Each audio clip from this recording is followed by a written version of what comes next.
बोल।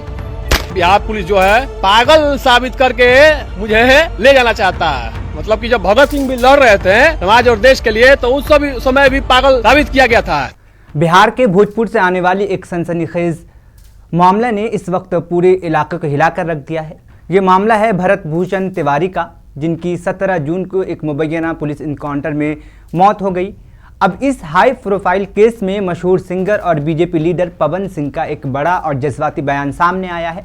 पवन सिंह ने न सिर्फ भरत तिवारी की मौत पर गहरे दुख का इजहार किया है, बल्कि बिहार पुलिस की कार्रवाई और इनकाउंटर पर भी सवालात खड़े कर दिए हैं। पवन सिंह का बयान सामने आया है। उन्होंने कहा, इंसाफ सिर्फ होना ही नहीं, दिखाई भी देना चाहिए।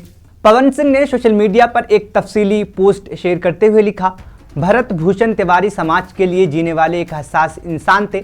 वह हमेशा गरीबों, बेबसों, दलितों और सैलाबज़दा ख़ानदानों के हुकूक़ के लिए आवाज़ उठाते थे। कोरोना की वबा हो या सैलाब जैसी कुदरती आफत, उन्होंने हमेशा अपनी सलाहियत से बढ़कर आवाम की खिदमत की। पुलिस इनकाउंटर पर सीधा सवालात उठाते हुए पवन सिंह ने लिखा, इस वाक़ये ने पूरे समाज को झंझोड़ कर रख दिया है।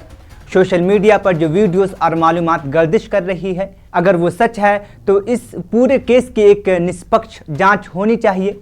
जमहूरियत में हर शहरी को इंसाफ का हक है और कानून की हुक्मरानी तभी मजबूत होती है जब कसूरवार चाहे जितना ही बड़ा क्यों ना हो, उसके खिलाफ सख्त तरीन कार्रवाई की जाए। पवन सिंह ने यह भी ऐलान किया है कि वो बहुत जल्द मकतूल भरत तिवारी के ख़ानदान से मुलाकात करने उनके घर जाएंगे। आखिर क्या है पूरा मामला, आइए अब आपको बताते हैं कि 17 जून को भोजपुर जिले के शाहपुर थाने इलाके के बटोली गांव में आखिर हुआ क्या था।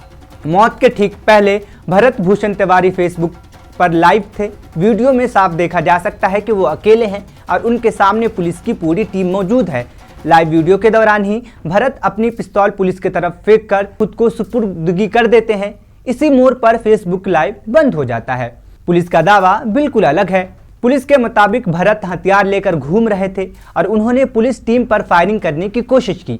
जवाबी कार्रवाई और दिफा में पुलिस ने उनके पैर पर गोली मारी, जिसके बाद इलाज के दौरान उनकी मौत हो गई। पुलिस ने भरत को ज़हनी तौर पर बीमार भी बताया है। दूसरी तरफ भरत के खानदान का साफ कहना है कि ये फर्जी इनकाउंटर है। जब भरत ने पिस्तौल फेंक कर खुद को पुलिस के हवाले कर दिया था तो फिर गोली क्यों चलाई गई। इस पूरे मामले में एक नया और सनसनीखेज मोड़ उस वक्त सामने आया जब भरत तिवारी की मौत से चंद दिन पहले का एक वीडियो सामने आया। इस वीडियो में भरत ने वाज़ेह तौर पर कहा था, मेरी मौत के बाद मेरे फ़ोन को सिर्फ और सिर्फ मेरे वालिदैन ही हाथ लगाएं, उनके अलावा किसी और को मेरे फ़ोन को छूने की इजाज़त ना दी जाए, क्योंकि इस फ़ोन में कई इंतहाई हसास यानी सेंसिटिव चीज़ें मौजूद हैं। वो संवेदनशील चीज़ें क्या है और भरत किस बड़े राज से पर्दा उठाना चाहते थे, ये अब तक सामने नहीं आ सका है। इसके बावजूद पुलिस ने उल्टा भरत के ख़ानदान पर ही सरकारी काम में रुकावट डालने, नाजायज़ हथियार रखने और फायरिंग करने के इल्ज़ामात के तहत FIR दर्ज कर दी है, जिससे मकामी लोगों और कई साबिक हुक्काम में शदीद नाराज़गी है। भरत भूषण तिवारी की मौत ने कई ऐसे सवालात छोड़े हैं जिनके जवाब बिहार इंतजामिया को देने होंगे। पवन सिंह समेत कई बड़े लीडर अब इस मामले में आला सतही जांच का मुतालिबा कर रहे हैं। इस केस से जुड़ी हर छोटी बड़ी अपडेट हम आप तक पहुंचाते रहेंगे। मेरा नाम है शहबाज और आप देख रहे हैं मुनसिफ TV। शुक्रिया।